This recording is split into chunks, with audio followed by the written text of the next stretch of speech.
are a threat to our entire system. On these other issues, while these sham trials go on up and down the East Coast, across America, you got college students wondering whether their careers about graduation and after graduation are going to be even possible, because now they're interrupting their lives again. These are the same kids you've seen, same students who, many of them had their high school commencement ceremonies canceled because of COVID. Now, 4 years later, they're getting their graduations canceled. They don't know where they're going to have that opportunity at all. Ceremonies across the country are being thrown into turmoil because you have weak administrators who have allowed the anti-Semitic rioters to take over campus and cancel graduations and disenfranchise the students who are trying to follow the law and do the right thing. Columbia's announcement that it's going to cancel its graduation is a disgrace.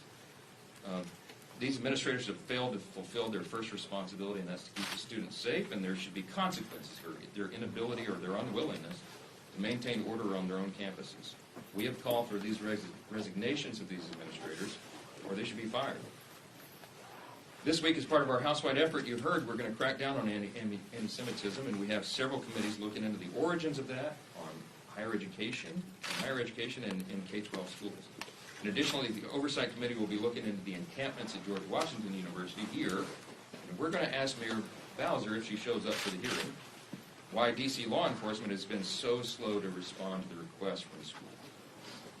And with regard to Israel, and I'll take questions, just when we thought it was only university presidents who were caving into the absurd demands of the pro-Hamas students, the president himself has now reportedly halted ammunition shipments to Israel.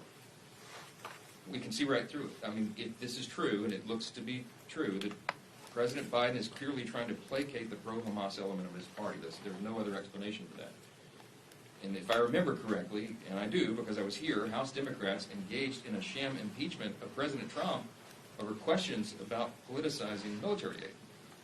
This is what's happening. This is a report on the ground in Israel that I got this morning. A shipload of munitions and precision weapons, which are to be used to help protect civilians in Rafah, is being withheld.